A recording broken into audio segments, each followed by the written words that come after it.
Hope you're having a great time, guys. Welcome, by the way, you are on the Stephen Ross Theater. This is The Revolution Has Just Been Televised, the disrupted landscape of television. You're all in the right place, right? Yes. Great. On behalf of the PGA, I'd like to say thank you to The Wrap, our sponsor for this session. We're truly thankful for their support, and we do mean that. Also, as a courtesy to our speakers, please remember to... Thank you. But you can record, and the press is in this session, so not like last session, so you're all good to go, guys, and to take photos and to record. But don't please turn off your cell phones. The disrupted landscape of television. It most certainly is a time of disruption. It seems like every day there's a new way to finance and distribute content. Nobody doubts that TV is in kind of a crisis right now, but that's the good news, as Marshall would say. As independent producers, we're uniquely positioned to find the opportunity in that crisis and learn how to make all this disruption work for us as storytellers rather than against us. The men and women you're about to meet have done exactly that, and I'm thrilled to have them here with us. But before we start, I do have a special comment to make about the moderator. He's a little more than he's not the typical moderator by any means. Marshall Herskovitz is truly the backbone, one of the backbones of this guild. If you're a PGA member, you may be familiar with the fact that what he's done for the Producer Guild and actually for the event itself. If you're not a guild member, then there's no way to appreciate what he's meant to our actual conference, because for 4 years he served as president of the PGA, during which time our guild launched the Produce By Conference. For the last 4 years, he's served as president emeritus, which, by the way, was a position we created because we didn't want to let him go. It's true words. Since 2010, he's been the chair of the conference, and in 2000, our first year, he didn't chair the event, but I want to tell this story because it's very relevant to this conference. He didn't chair the event, but he did save it from blowing up in our faces. It was not an easy process launching this conference. A lot of competing ideas of what it should be, and a lot of internal friction, until Marshall Herskovitz sat down at the table. In the space of 1 or 2 meetings, he resolved the tension, and he put the conference on course to succeed, which it did. And I sat back amazed, and I thought, now that is producing. How did he do it? It wasn't by yelling and screaming. Marshall doesn't yell and scream. And it wasn't by coming in and laying down the law. He did it simply by asking questions.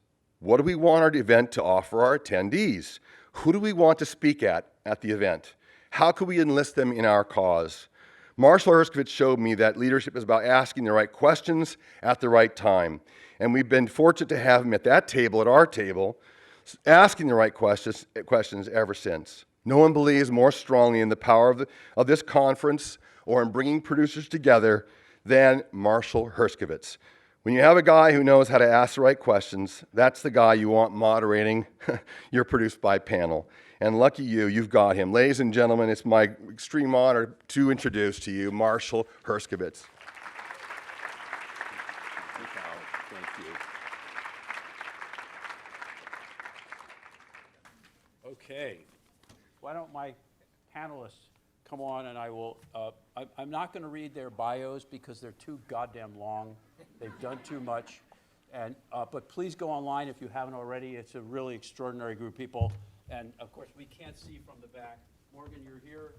Quan, you're there. Peter. Yeah, we have you, Jessica. Okay. Thank you. Let me just, well, you can read their names. I will say that Morgan, who I knew at ABC for many years, is now at Amazon. Quan Phung is at Slingshot Global Media, which is a new company, which we're going to hear about. Very exciting. Pete Micelli is at a little-known talent agency called Creative Something. Artists, I think it is. Yeah. Okay. Something. And Jessika has done so many damn things. I'm still trying to understand your career because you've been sort of on every side of everything. But right now you're doing House of Lies, is that correct? And we're going to hear some other things as well. So I'm so thrilled to have this group of people here because they actually know what they're talking about. They're walking the walk of this disrupted landscape. And I just want to, just to set this up, I want to say that some of us are old enough to remember past disruptions. I think the biggest disruption in television, if you want to talk about the modern age, started in 1995 when the Congress passed the FinCEN rule that I think many of us believe led to many of the ills of our business today, that allowed the networks to own the television shows that they broadcast and ended up consolidating the business into these very, very large behemoth companies. Before 1995, there were at least 40 independent television production companies that made television shows, and they owned that product. And if you do the math, there were a lot of people that worked for those companies that did very well and were very creative, and they had a lot of power over the networks, because if one network gave them trouble, they could go to another network. And all of that started to go away in 1995. And as we saw in the early 2000s, it seemed like the industry was sewn up by the 4 networks and the 5 or 6 big companies that own them. And as we see now, it's started to break open again, and that's why we're doing this. I think we've all seen it. It started with cable and now with online, but also what we want to talk about today is not just delivery systems, but distribution and financing. There's so many new ways to do television. So I'm going to start with that. And what I'd like is to just go down, each of you is in a different part of this right now. Just talk for a minute or two about what you're doing right now in your company and how you're dealing with creating what we call television. You might not even call it that in your case, but it's competing with television. So let's start with you, Morgan. So my name is Morgan Wandell. I am at Amazon Studios. I'm the head of drama development there. I've been there about 7 months, and Amazon has entered the television marketplace to create original content, because this is really for Amazon about drawing a really big moat around Amazon Prime, providing more offerings and opportunity to the Amazon customers. And it's a remarkably different experience, I think, in some ways, to think about creating content for this kind of platform rather than a traditional broadcast platform like ABC. We are not in the business anymore of being 20 million people's third favorite show. This is about being somebody's favorite show and doing something that extracts so much passion and interest from the audience member that they're willing to pay the extra amount, go to the extra effort to see something that is really distinct and different that you can't find anyplace else. So I think that's just sort of a starting point for how things are different. We can talk also about how the storytelling is so different. This is really so serially driven.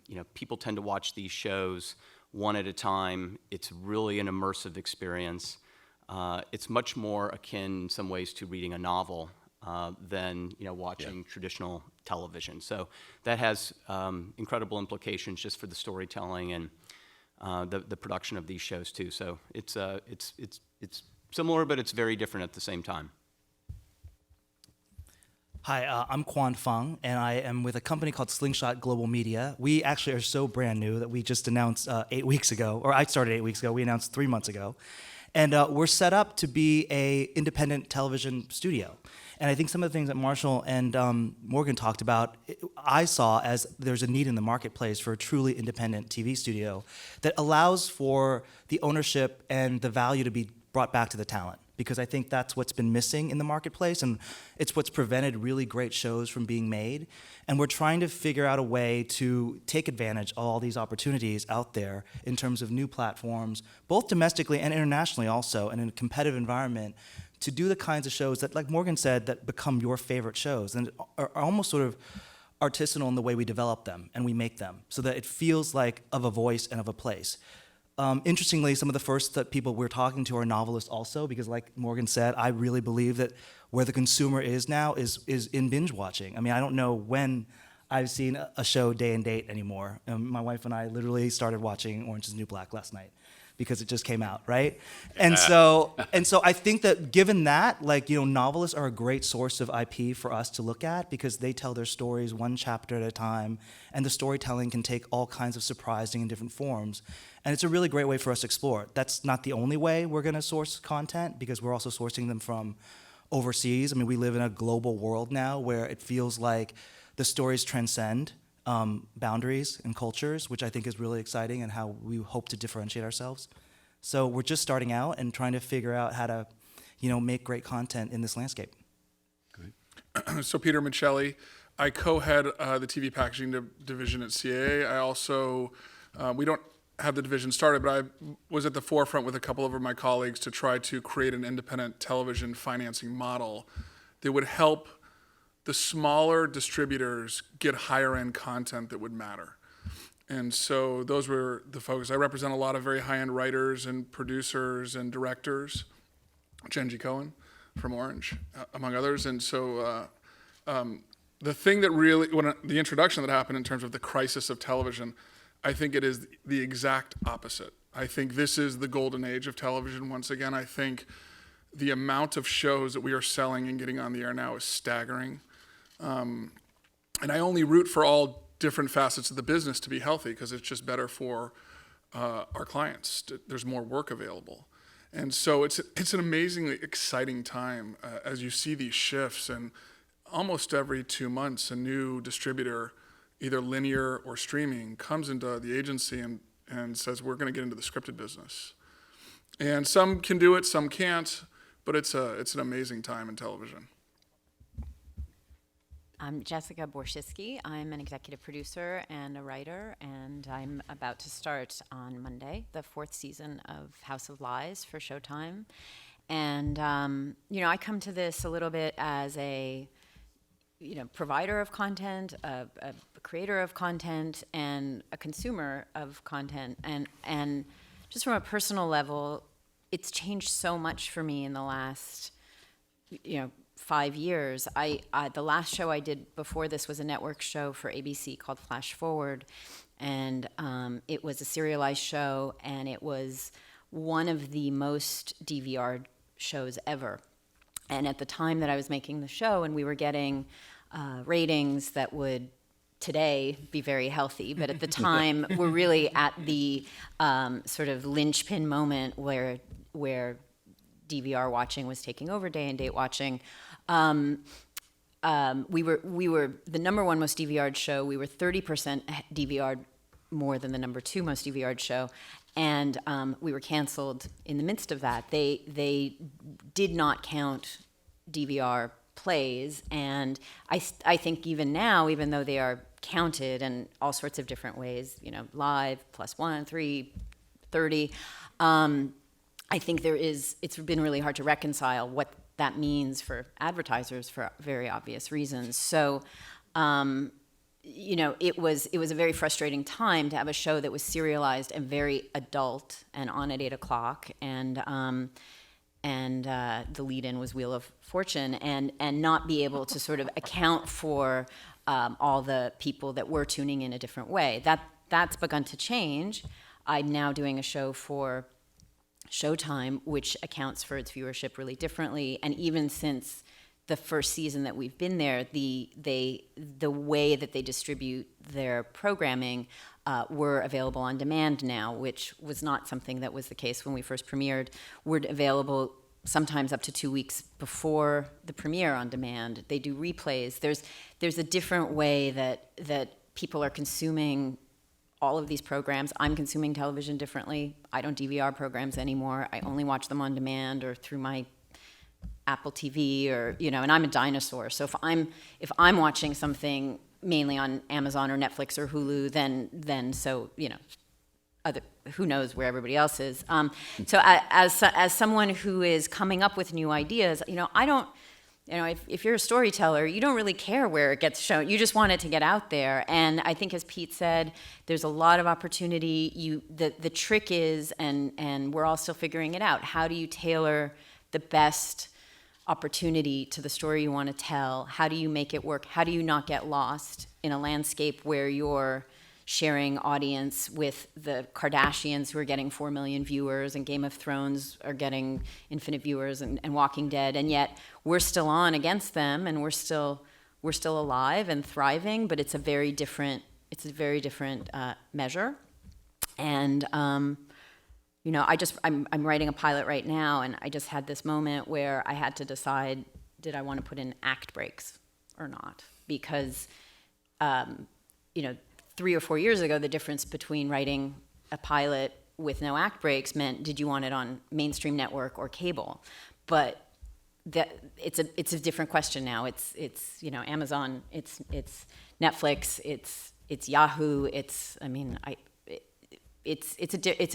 very different way to think ahead towards taking your story to distribution. You do not look like a dinosaur. This whole issue of audience, I want to talk about independent television, but first I think it's important we talk about this idea of the audience, because it's just crazy now. The variation in what kind of audience is necessary, what is the metric of success, given, when you talk about a disrupted landscape, it's one thing for Showtime and HBO, it's another thing for ABC, it's another thing for USA. Let's talk about this a little, because I think it's important to get into the specifics of this. As a creator, I think about, the irony of this is amazing, because if you think that there are 100 million people watching TV, that's sort of generally the size of the audience, it means that all of us are failing. If you have 1 million, 4 million, 9 million, 15 million, 85 million people are watching something else.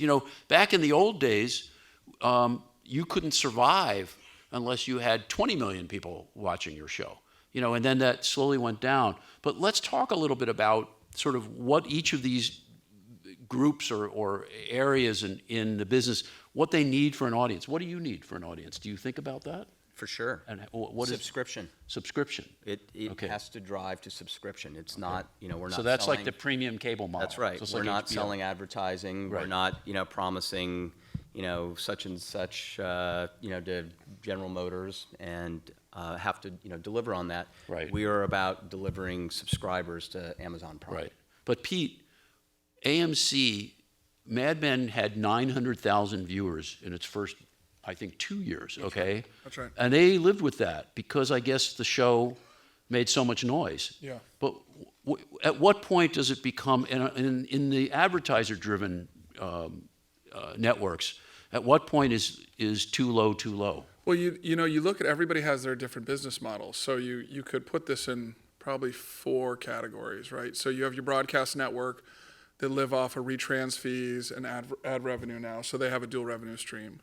You have your basic cable, which is a dual revenue stream. So that's advertising and a sub fee, which is part of a carriage deal. And then you have your premium cable, which is all about subscription, and you pay a premium for that. And then then your SVOD players vary. Some are ad-driven, some are subscription-based, and so you're living in those different categories. So what are the numbers? So what do you mean in terms of In those categories, like what are the numbers on basic cable? Well, Netflix, they don't tell you. I mean, Right. The only information you get from Netflix is when Reed Hastings gives a quarterly report to shareholders, and even then, it's just like the show does incredibly well for us. Right. Amazing. At Amazon, and by the way, I don't mind it. I have a lot of clients doing shows at Netflix, and I kind of prefer that they don't, like, they say they love the show and it's working for them, and I'm kind of happy with that, to be honest, as a representative. To Jessica's point, it's, we have these Nielsen numbers that, is a system that was created years ago, and our biggest disruptor, quite frankly, is technology. There's no other disruptor. The people want content, but now they can get it in so many different places in so many different ways.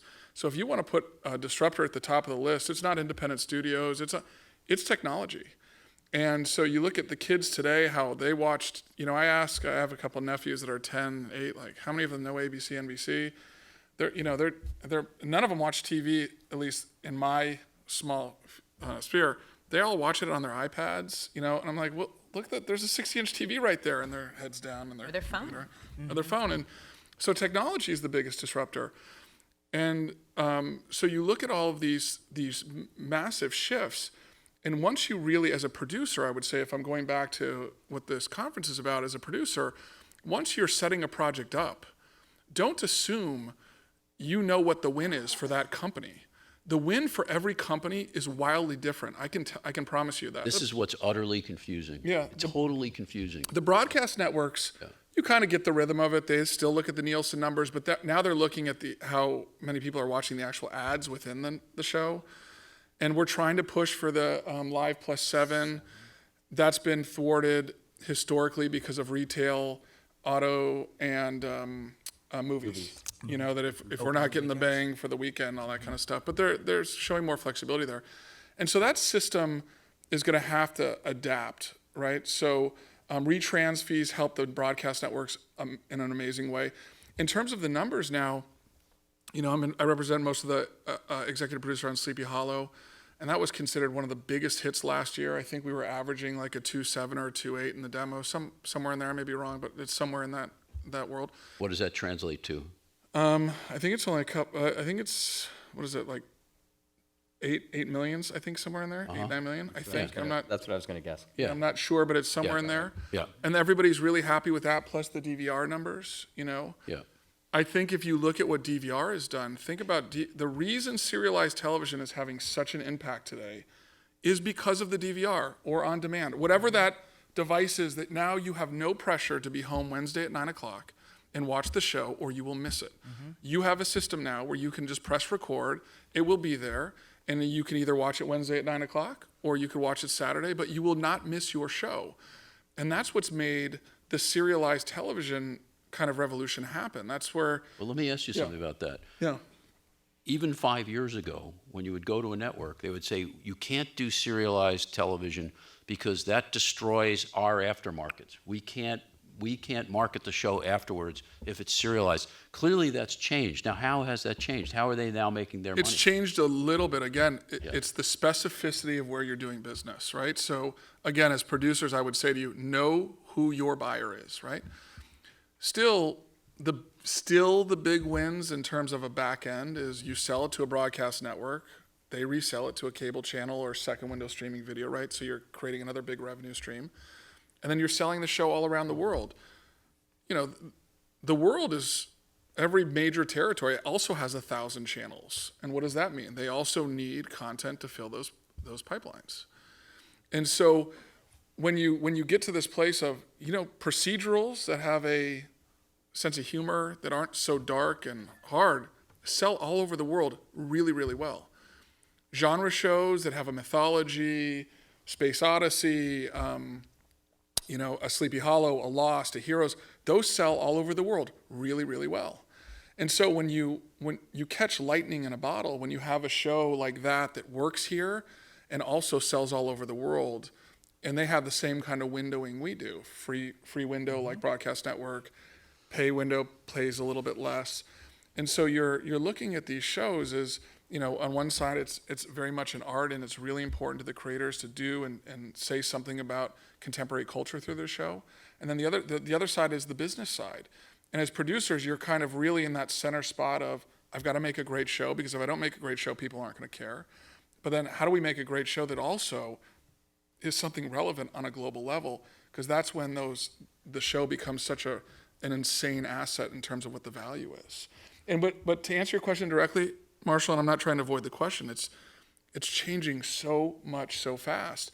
And the reason Mad Men, my perception, I wasn't involved in that renegotiation, is you look at it and you go like, well, it's making noise, it's making AMC relevant, so DirecTV now has to sit there and go, we have to keep AMC, you know? Yeah. And that's exciting for all. I mean, I really, at the bottom line, I want all of the cable channels to be healthy. The more buyers, God, the better for all of us. It's, you know, that's what's really important, you know? There are two directions I want to go in. One is about business and one is about creative. Let's just do the creative first. The fact that all of this is happening so fast, what do you, and Jessica, I'll start with you because you're in the middle of creating a show in this new world. You know, how do you look at this from a creative standpoint when you're thinking about doing a show? How do you approach that? In other words, how do you approach, because, we used to think we work for a mass audience. We don't even know what that means anymore. Is a mass audience 900,000 people? Is it 20 million people? What are the messages you're getting from your overlords who are going to buy your show, and how do you look at this?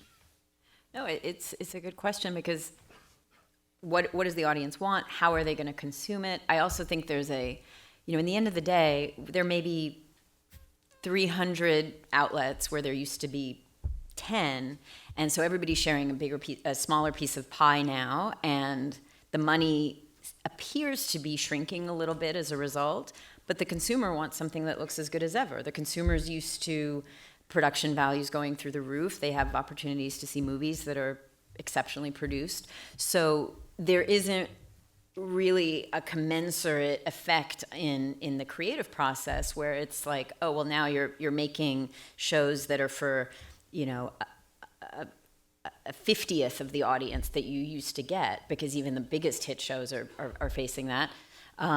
So you can do it for a 50th of the budget or the effort. It has to still be as wonderful and as great as if you were making, ER or Lost or any of these shows that were much more widely watched than television is today. How much shit do you get from Showtime or the other shows that you've done? In other words, how much interference? How much do they think they know better than you about what you should be doing, or do they let you do your thing? It really differs. I have to say that one of the inviting things about working with cable was that sort of bigger freedom that you hear about so much. And when you have, you can take risks. There's just a lot less fear. You're not advertiser driven. There is some question, as Pete was saying, about how much your show will sell foreign. The people that sign my checks do have to go out and recoup their money. Yes, they're subscriber driven. So if somebody's a Don Cheadle fan and they keep Showtime because they want to see the show, then that's a win for Showtime. But they also have to balance their checkbook, and they're owned by a very large media corporation that looks at them with a fiscal magnifying glass. I have to really commend them that doesn't trickle down to us. We've gotten to make the show we want to make with the cast we want to make. When they do interfere creatively, it's absolutely from a storytelling, what's best for the show point of view. But we do have budget battles, as do everybody, and it's tight. The purse strings tighten because the model, even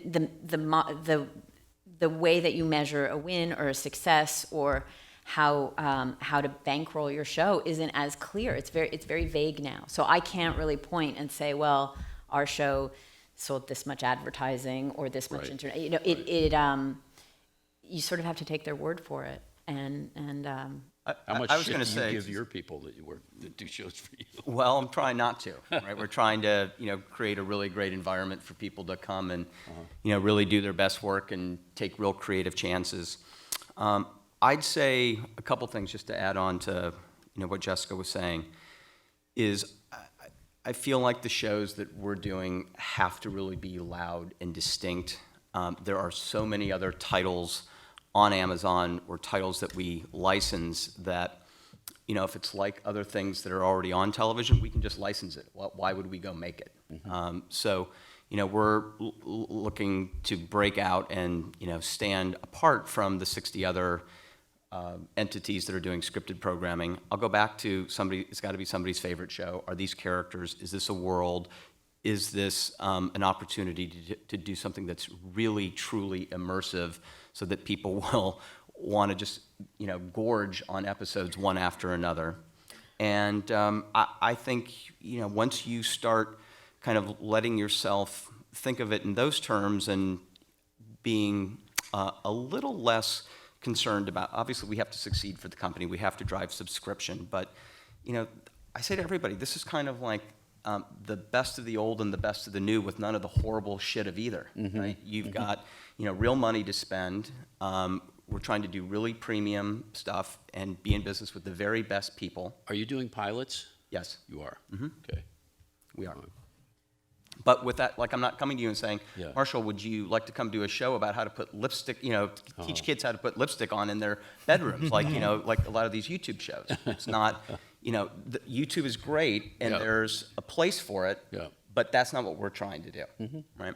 Okay. Yeah, I'm a big believer that, I think it's what everyone's saying is true. You have to be very specific. And I think, you were saying, Marshall, that, how do you think about building for mass audiences? I don't think you do. I think you start with the specificity, and in the specificity, you unearth a universality. And I think, I look at my own, I was not a big when Game of Thrones first came on, I'm like, it's not for me. Not a fantasy person, not into it. You can lead. I know, blasphemous, I know. And I'm now binging through the second season with my wife, and I turned to her at one point, I'm like, this is just like the Chinese dynastic dramas my parents watched. Wow. And I suddenly got into it because of the palace intrigue and the specifics of it. The aesthetics of it, I wasn't sure I was gonna love, but now that I'm into it, I'm obsessed and immersed in the storytelling. So I think that looking for ways to differentiate yourself, start with something specific and bury and dig and dig in your character, and then find the universality inside that, because I really believe that's how great television is made. And I think the other thing about it, what Pete was saying, is that the way, because technology has been so disruptive, thank God Game of Thrones was still on, because I was able to catch up. And when I was at 20th, I developed How I Met Your Mother, and that show, over its 9-year run, got really big, in large part because of Netflix. We had a really good friend of ours, mine, come to me 6 years into that show and said, hey, have you seen the show How I Met Your Mother? It's on Netflix. It's really good. I'm like, yeah, I developed it. But they didn't even know, and we were friends the whole time. So it was sort of, that's just where people are at. I think if you meet people where they're at, you start to... Close Relationships by Quan Phung. It was actually my wife's friend, I have to say, and then he was like, okay, you're cool now. Now, I want to ask some business questions, and I know from experience that when you get deeply into the details of business, in this kind of a forum, sometimes folks' eyes glaze over. But I want to say to you that in no time in the history of television has business been more important, that every producer has to understand the business of television. That wasn't true 30 years ago, because you had no part of the business. They were doing it, they owned it, they did it, and they just paid you and you did your thing. Those days are gone, and we need to understand all the modalities that are being developed now, because that's where your opportunities are going to come from. So for instance, let's talk about the idea of independent television and what that means. You're doing that. So talk about, where's the money going to come from? Where are you going to sell it? Talk about your model, what you're trying to create. Yeah, it's a really, for me, as someone who came from sort of traditional networks and studios and having been a producer and watching that old model, what was really exciting for me about looking at this new model is looking how we finance things and how we finance things for the long term. Our company is really just pursuing direct-to-series shows, which, believe it or not, there's actually a market for that now. I think we took a count the other day that over the last 3 years, there have been some 50 shows across all mediums, all platforms, broadcast, cable. With no pilot. With no pilot, with the intention of going to straight to series. And I love that, because there's an intentionality to it in terms of like the buyer committing to actually working with the producers and the talent to make this thing a reality. So the question is then, how do we finance that? Well, in many ways, for us, if that model is out there, it actually is helpful, because we can go overseas and look at some of those co-partners, production companies overseas, or studios overseas that are interested in having a piece of the pie. And we can start to build a model where there's a little bit of a domestic license fee, which hopefully can be reduced if you can, 1 or 2 European or international partners to buy into it. With the advent of second windows or the tax credit situation. Talk about second windows so people understand what that means. Well, it means that basically you can air a show on a streaming device after you sell it to a main platform initially. Okay. And it could be up to 4 days. I think after the Dome airs on, is it Amazon, right? 4 days after CBS? 4 days. Mm-hmm. Yeah, that's the way and I think that's great. For a producer, that means that Under the Dome isn't necessarily a CBS show or an Amazon show, it's an Under the Dome show. Mm-hmm. And what that brand is, and that brand for us, as a studio, we can then monetize globally.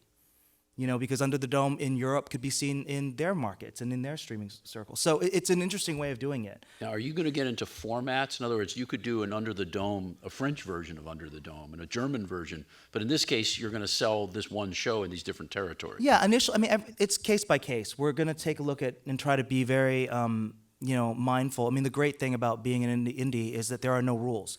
We have a blank sheet of paper by which to define what the rules are. So we're going to take each project on a case by case basis and see how they play.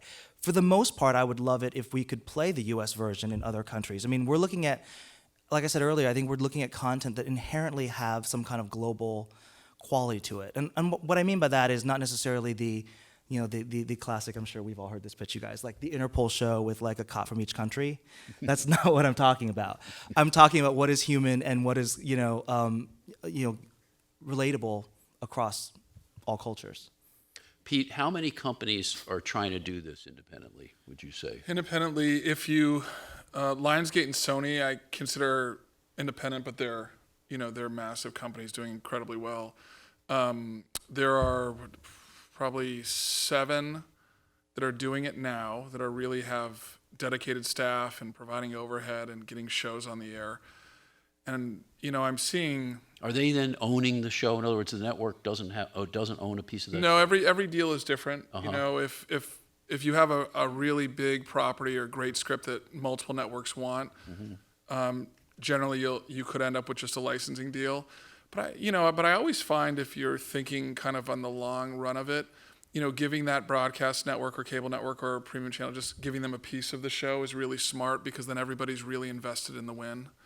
You make the decisions about not just how do I get a pilot shot or a show on the air or a series ordered, how do I keep it on the air so it becomes a library asset, which is really what everybody wants. And so in some deals you can, it'll just be a license deal, and these independent studios are offering slightly more back end than what the traditional studios are, and they need to. They need to in order to be competitive as really savvy and smart clients, producers, writers, and otherwise look at their choices, and there are so many choices right now. The independent studios who are kind of new to the scene need to kind of give that extra bonus in the deals for them to feel like, okay, I'm not. But what is the back end now? I wonder as a recipient of, how do you even define that? For you, nothing. But no, it We're used taking to be, it away. No. It used to be so much clearer when in the standard network model. I think it's actually to me it's getting clearer now how the profits are defined.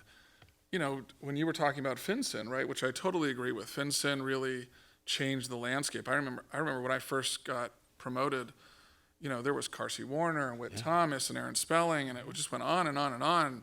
And then I didn't realize it at the time, but you just saw them all kind of closing their doors. And then every great piece of talent that came out was getting what was called a pod deal. But you were a pod under the big studio umbrella. And that, a lot of you understand that was really a big shift. And so, but now what's happening is, there's so many issues. The back end is comprised of, as once the costs are recouped and the overhead and distribution fees are taken off the top, then what's left over is your back end and you get your percentage. And so, but now it's getting a lot cleaner, actually, I would say, because you really, the deals. So the deals are, you have your license deal, you have your second window deal, you have your resale, and home video that used to be a model that wasn't very beneficial for the creative side. As most of you know, it was only 20% of the home video revenues went into the back end. And that home video had, it was such an incredible revenue stream. But now home video is less relevant. Is that just DVD, or is that streaming and Streaming now is 100% into the back end. Okay. Yeah. And so, if you go back historically where the home video model was created, I think it was like in the late 70s. Yeah. And the studios were saying, wow, this is going to be really expensive for us to dub these VHS and Betamax tape and send them to all the And we believe them. Tower record store all over the country. And then, when the DVD hit the scene and then you had big conglomerates, retail stores all they wanted was delivery to their one distribution center. The model never changed. It was still, But now the DVD is not as relevant anymore. Streaming video is the most relevant thing, but that's 100% in. And I think what's really hard about the back ends is, we don't have those huge, massive, remember when CSI hit? The numbers on CSI were so crazy. And then that would be reselling, and, you don't have as many of those massive wins. But also, how do you monetize, like for Amazon or for Netflix, if you're streaming, if people are downloading it and streaming it and it's not really monetized? It just seems less. That's subscription. Well, no, yes. Well, what ends up happening is they're getting their monetization from the subscription, Right. but they're paying the studio a license fee just like everybody else pays a license fee. That's part of that. So their license But fee we're comes paying a in. higher license fee than traditionally is paid because of the territories that Yeah. we're taking off the I table. love doing business with Amazon. I love doing business with Is that what he was quoting? No. Yeah. No. So they're putting in a license fee.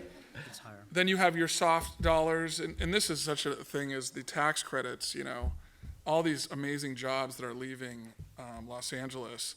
I mean, I have a lot of director clients, and they're rarely at home anymore. Yeah. And, it kind of breaks my heart a little bit. I mean, every job is in Toronto or Atlanta or New Orleans or North Carolina, and so that's I guess its own issue. So you're looking at three things four things. It's domestic license fee, foreign sales, soft money, and then you can kind of put in categories: product integration deals, second window streaming deals, which are lesser, but those things all really add up. Is product integration, you have nothing to do with that? No, we're not doing I don't think it's, I mean, in television, That's for reality. yes, right, but in scripted television, product integration hasn't made that many inroads, has it?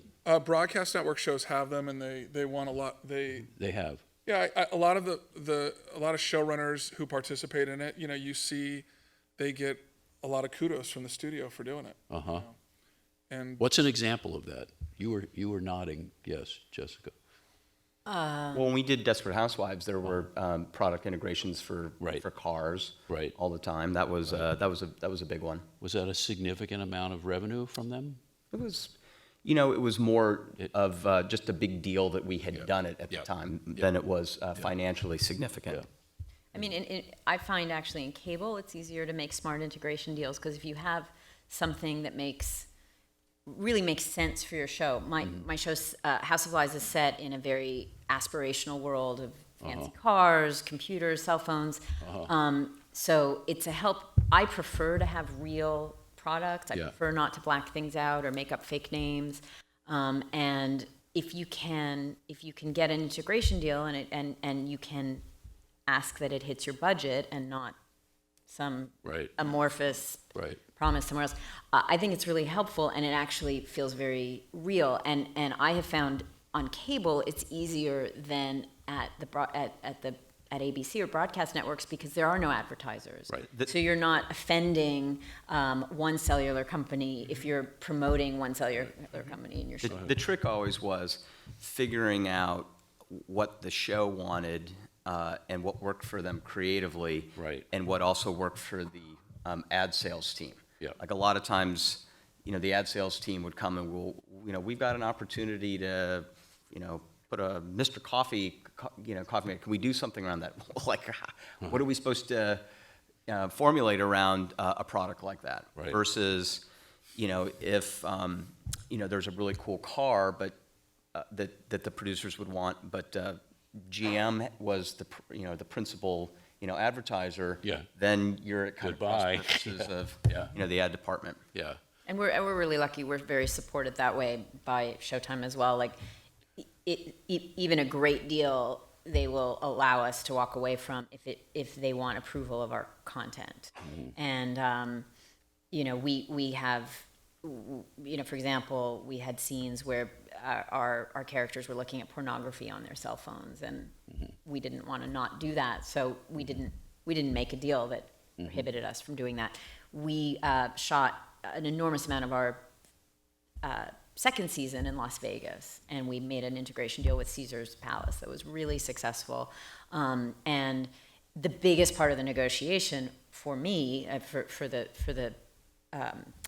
for the business side of Showtime, obviously they had dollars and cents to worry about. But for me, the biggest part was to find a middle ground where they were comfortable that we weren't going to show illicit or uncomfortable things in their casinos, and we were still going to be able to tell the story we wanted to tell. And we managed to work out a very respectful creative process with them that made the creative team of House of Lies feel really safe. But we're really lucky that nothing is ever forced on us or made to change creatively. You know, it's interesting, in this disrupted landscape, like so many other things where there's too much freedom or too many possibilities, it can be overwhelming to people. Presumably, some, at least small percentage of the people in this room are interested in producing television. And, you know, I imagine you're wondering how you get to do that in this disrupted landscape. You know, for 30 years, television was utterly dominated by writer-producers.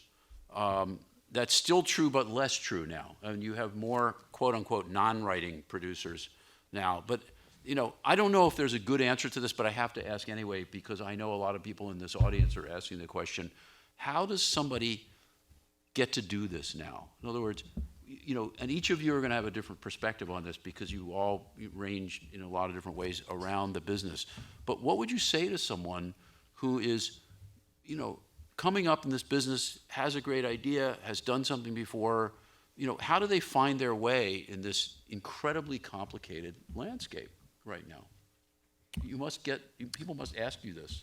Well, when I have people come to me and say, I've got this outlandish idea or this big idea, it's great, I just tell them, write it. Because I think today, you know, there's so much competition and people have so many wild, you know, interesting ideas. And in a weird way, it's actually gotten harder to get people to commit to buying those things at times. Yes. And the spec market has been so strong that if you really capture lightning in a bottle, like Extant is a perfect example of that. You know, these guys wrote the script last summer. Nobody had really, you know, heard of them. They submitted it to WME. Some coordinators looked at it, and next thing you know, it was a full-on bidding war. Every single network they went to bid on it, and it landed at CBS with a 13-episode commitment with Halle Berry and Steven Spielberg attached to it. So there are those examples. And there are a lot of them actually right now. Yeah. I would say from where I sit, for a producer who's really trying to break through, you've really, I think the cleanest way is controlling some kind of intellectual property. I think that what you're looking at, if you're at an agency, you know, you're trying to, I think writers still matter a ton, Marshall. There are a lot of great producers out there that help the process immensely and are an absolute necessity to the process. But if you don't have a great writer who's gonna, you know, once you get that 13-episode order, historically, that's why TV writers have always been so important to the business, is it's not just about one script like in the movie business. It's about who's gonna give me 13 scripts under the schedule which we need, and they're gonna all be quality, and they're gonna be written in a budget that's doable. And so that's why the writers in TV have had so much power. So as producers, what you have to think about is, you know, there are so many amazing high-end producers in television. I mean, J.J. Abrams, Kurtzman Orsi, Jerry Bruck, I mean, the list goes on and on. So you have to think about, what am I bringing to the table that will prevent a high-end writer from going to one of those tried and true and come to me? It's almost the same philosophy of an independent studio. What more can we offer that's going to get the talent to come play on our field? And intellectual property really is the greatest equalizer. You know, you have a great book, you have a great article, you have a great, you know, a great idea. It's really hard for a producer to come and call me up or call anybody up and say, hey, I have a great idea. Mm-hmm. Well, so much of great television is like, okay, who's the creative team that's going to execute it, right? So, but as a producer, if I was sitting in the audience, that's something that I would be doing and focusing on if I wanted to really answer your question, Marshall, break through. I would be figuring out what kind of intellectual property I could control that makes the game come to me. And I would add to that just to say that, you know, don't look in all different places. I mean, there's producers I'm working with now that I was introduced to that own books that have been only published in Sweden, and it is part of a Scandi crime drama that is so popular in the world right now. The book happens to take place in Minnesota. So, I mean, it's written, it's not, and I think that's really exciting to open up the world and see, well, where are the IPs? You don't just have to look at just the New York bestsellers list. You can look at other places and just, that's another place to think about. Why is it Sweden and Israel are where all the stories are coming from these days? Korea. It's so interesting. Anything to add? Well, I would really echo what Peter said. I have been a non-writing producer. I'm now becoming a writing producer. But Flashforward and House of Lies were both books that were very inexpensive options for me, and I was very patient. They were both projects that I had for many, many years before I found the right writer and the right creative team to make them with. And it's definitely a strong selling point and something that you're bringing to the great writing partner when you bring it in. And the other thing, it's very corny to say, but I really believe it's true, is if you have a passion for it. I just sold an idea to Amazon, actually, and it was something that for 6 years I could not let go of the idea. Everybody told me I was crazy, and I finally went out with it, and several networks wanted it. I wanted to take it to Amazon because they seem like the most exciting opportunity right now, place to do something. But not every idea you have, not every overnight kind of whim is going to be the one. But if you really feel something, if it's a story that you can't let go of, follow that. I think it's true. We're going to take questions in a minute, but I do want to ask one thing first, which is, things are changing so fast. What do you see coming? But, what are the things that they could be good, they could be bad, things you fear? But where do you think it's headed from here in terms of this? I mean, streaming, there's so many different vicissitudes. Do you see anything I'd go coming? back to what you were saying at the beginning and what Pete said, which was different than you. I think of it like a Dickens novel. I think it's like the best of times and the worst of times. There's never been more opportunity, and yet it's never been harder to make the right kinds of deals and get shows on the air and make them stick, because there's so much competition and there's so much clutter that exists out there. Do you think the Malthus theory is, in other words, are we going to have Yes, finally too many goddamn series on television and they'll just all get lost in the shuffle? Are we approaching that, or we seem to be expanding exponentially, and everybody's doing great? Can that just go on It forever? depends on unbundling, I think. Because if that happens, then, tomorrow, a huge swath of the cable channels could just go away completely. Wow. We don't want that. That's I terrible. think I do not want that. Let's keep it together, people. Keep it together. Subscribe to DirecTV, buy Netflix, do it all. Everything. Amazon, all of it. It's all great. I think the biggest challenge we have, honestly, is creating awareness that shows exist. And I think there's going to be some really smart people that are going to figure out a way, using social media or the way we're all connected, to reinvent how awareness of a show, how to create awareness in a way that we haven't done traditionally. How, these networks, they're spending millions and millions, Morgan remembers, Quan remembers, of dollars to market a show, and still most of it is 30-second spots on television and billboards in major markets. And there's got to be a system in which we can, reduce that burden off the networks and the distributors and get people to know shows exist. And someone who comes up with that idea is, I think, going to make a lot of money and really help. But awareness is the biggest challenge, and it's why most of the things that I focus on now are intellectual property, because it helps the network, once they buy it and they decide they want to air it, get an audience there in an easier way. One of the shows we had sold to Amazon early, it was Chris Carter's show. And it was, you could see as Amazon was kind of making decisions about it, I was like, Chris Carter hasn't done television for a very long time, and that's a great story to tell, and he has a lot of fans, and he's an amazing talent, and so all these things really creating awareness is a huge challenge right now. And coming up as a producer, when you have a great idea, to have a strategy that this is going to help the network create awareness for something, it's relevant in some way, is really valuable. Let's take some questions. Okay, a lot of hands go up, hard to see from here. Go ahead.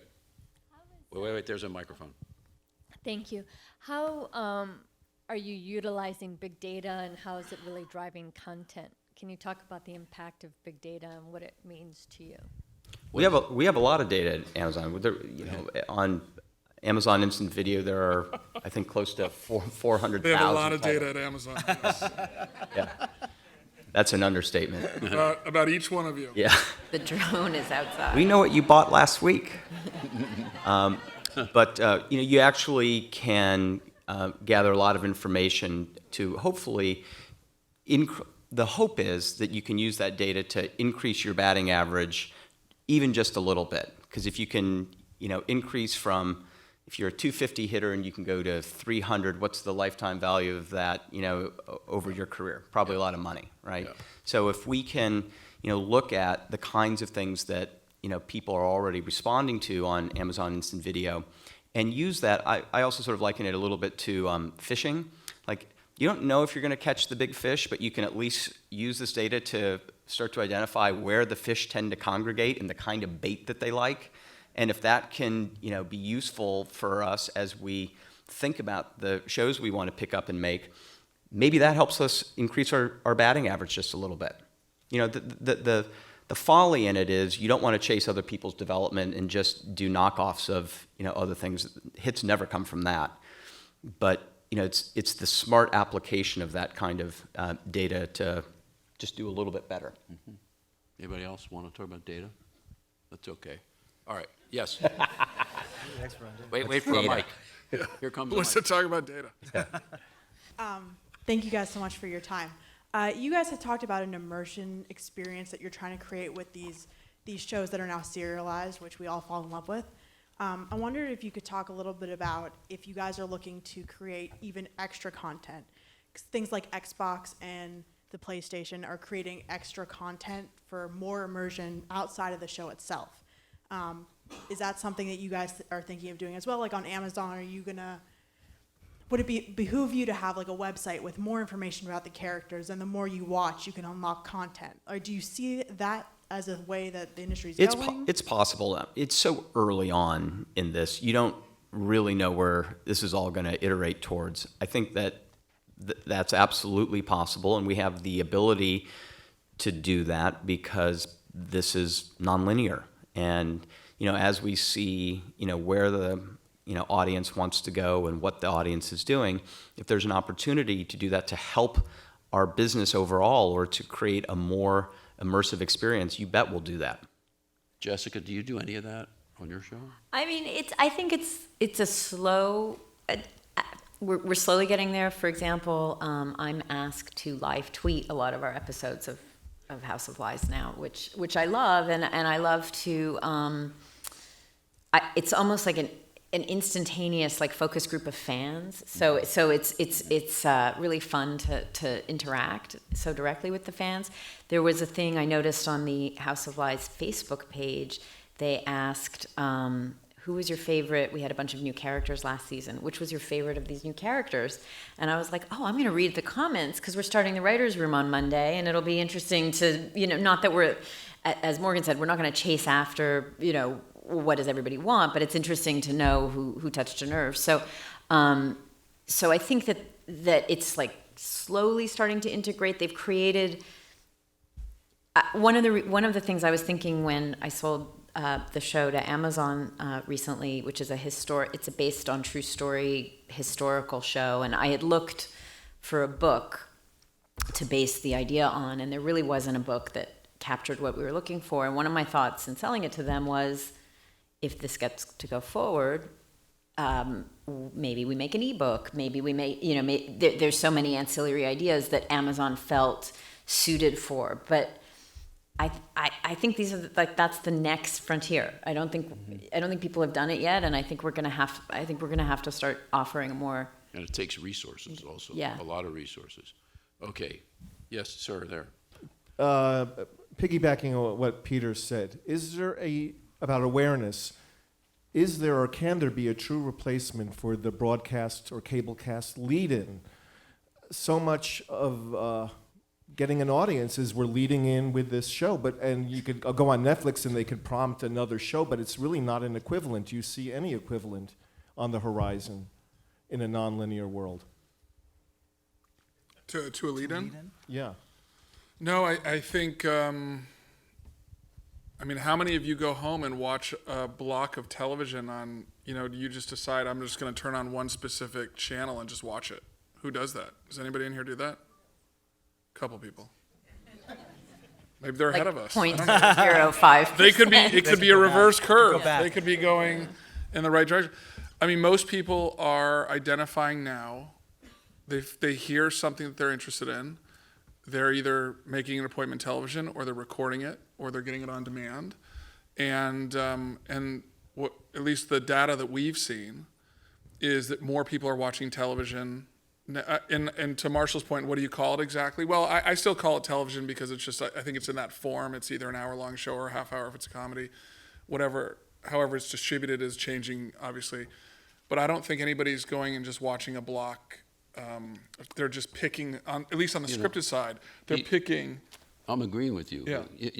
Even 25 years ago, we saw with our shows that the idea of the lead-in was the great hope and the great fantasy of the network. But in fact, we felt that it had negligible value even then, that, we would just, wherever they put our shows, we never got any benefit from a great, lead-in before. So it seems to me that it's never been what they wanted it to be. And now, like you're saying, people's relationship to television is so disrupted and changed now. They just go for their shows and they don't watch them when they're on the air anyway. So Yeah, And I will would say this. So I was thrilled. Sleepy Hollow, Gotham is the show before Sleepy Hollow, and Gotham was a great, amazing pilot. And you just know, you see Gotham and you go, oh my God, Fox is going to spend a fortune to market Gotham. That is going to get a ton of press. And you sit there and you go, well, Gotham and Sleepy Hollow go really well together, and it's going to help Sleepy Hollow a lot that Gotham is right in front of it. So there are a few examples where I think on the broadcast network it still matters some, less in cable certainly, but for the most part, it's so many people are recording but they're watching so much television now because they're recording it, and it's something they always want is there. I mean, that's what I was going to say. For Amazon, it's not hard to get people to sample television. We can put something up on a splash page or put it up front. People will watch it. They'll check it out. It doesn't mean that they're going to adopt it and totally immerse themselves in it. That's the tricky thing, with people having so many different choices and people feeling, really I only have the time to invest in one show. Is that going to be the one show that supersedes all others? Okay, who else? Where am I seeing people aren't raising their hand? Okay, yes, sir. Does it behoove somebody, an independent producer, to go through an agency or directly through a network development like they used to do? I mean, I can't imagine don't you have to have an agency? I mean, it's really tough unless you have a good relationship at a network to go in without an agent calling or a manager calling. Yeah. I think it's really, by the way, it's a little egocentric. They need you. You better go through an agency or you're right. done. Yeah. But, I just can't, I know it's just very hard to penetrate unless you have somebody who is kind of in the business in some way vouching for you. Like they're a great producer, they got a good idea. I think you guys were at the system. It's hard. It's hard. Yeah. It's really hard. Yeah. Yes, with the striped. Hi, thanks. So in this post-FinCEN, pre-almost everything being digital and possibly subscription-based world that we're moving into, who's got the most leverage? Is it the distributor? Is it the producer? I mean, television has long been considered a writer's medium. Is it purely, is it the talent that makes people watch? Is it if we were producers and we're going to start with somebody to get everybody else to cooperate with the show that I love, Where would you start? Who's got the most leverage right now? It depends on how good your project is. It's great. It's really great. And it's got really good but I still have to start somewhere. And is it an eyeball-based thing? Is it I mean, you guys have sort of rewritten all of the rules, so what do I do? I think talent's a big factor these days, stand out. I mean, I think in terms of trying to do high premium quality, you look at, Matt McConaughey and Woody Harrelson doing television. I think that changed the game, and I think you have to go out with talent that people know. I mean, in some ways, you're saving the network's marketing money when they say they can have a Woody Harrelson, Matt McConaughey show, because those guys have brands and an audience and a Twitter followers, and I think all of the social media stuff you're talking about, that's really important. In lieu of that, I think you have to have a brand that is cut through. Whether it's a format that, Hawaii Five-0, which Pete did, was a huge brand that people knew all around the world because of the old TV show. And that helped cut through the clutter, right? I mean, It's 100%, yeah. so that's what I would, Talent. I think it's talent. High-end talent is so in demand right now, and they are being courted in such an extraordinary way. It's an amazing time for that reason. It's just, it's for me, it's talent. That's from Marshall's point when FinCEN changed. I think it was around, 95 it changed, right? Around 2000 was when it was the business was the most constricted I think it had ever probably been since the advent of it, Yeah. And then, and it was just a few big media companies controlling it all. And now it's shifting back, and now you have so many distribution opportunities. Of course, the leverage shifts organically to more talent. And, but you still, it's just not, it's such a delicate ecosystem, right? You can't just say it's talent. If we don't have healthy independent studios and healthy distributors, the talent, so it all has to fit together. And so right now, talent is getting a little bit more leverage because there's so many places to sell. But you still need these great platforms that are going to market the show and support the show and do all these things so you have a quality show, because it's a great idea and a great marketing campaign will get people there. A great show will keep them there.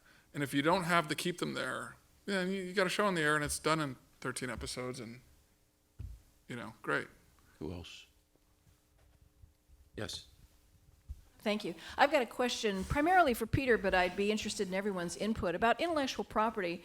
I'm a film commissioner from Florida. I deal with a lot of writers and producers and people in our community that are always trying to pitch and sell their content and get us to help them, which we're glad to do. I often caution them about protecting their intellectual property because that's their valuable asset. Seeing if they really feel they have something of value, get with an intellectual property attorney and protect it to the best of your ability because of piracy issues and so on and so forth. But I've also been told from people in the New York market, agents, as well as people in publishing houses where books are going to be the intellectual property, oh, for heaven's sakes, don't put a copyright on it.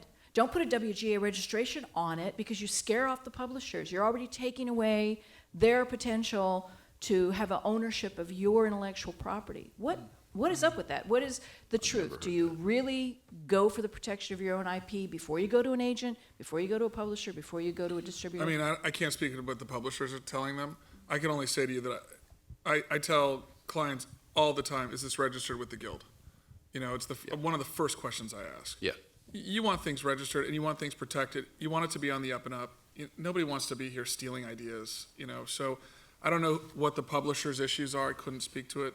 But I know if it's a great idea, and it can be a book, or it can be a graphic novel, or it can be an article, whatever it is, if you created it and it's registered, you deserve to have that ownership, and it should be protected. And anybody who is telling you don't protect your ideas, I would run, not walk from those kind of people.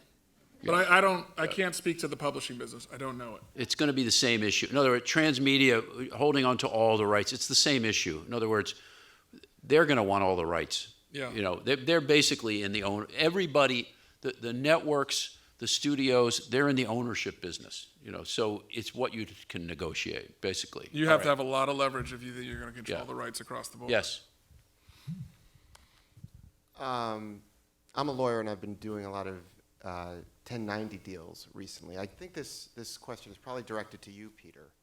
How does that fit the new paradigm? What kind of deals? 1090. Yeah, no, I mean, they're great deals, you know. Explain that. Can you? 1090 was, what was it? It was the Charlie Sheen show. Anger management. Anger management. So the way 1090 works is you write a script, you have an actor of note, and what you do is when the script's written, the network orders 10 episodes.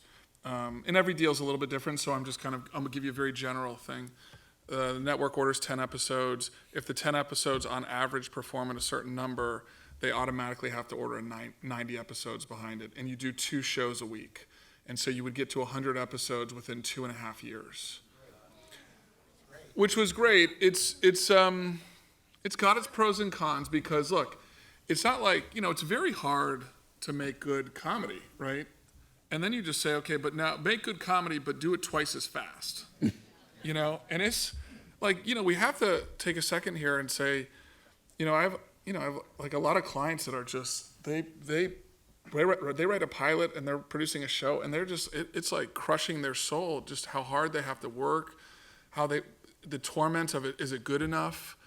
You know, and the one thing about the 1090 is it's kind of just like, okay, speed it up twice as fast and it's got to be great and you're just kind of going. And it's a lot of them that I've noticed, they just add, you know, instead of having 8 writers, they just get 16 writers. And so you're just kind of doing it twice, you know. And there hasn't been one yet, unless I don't know if anybody knows. I don't think there's one that's been such a big success story yet. Are we there yet?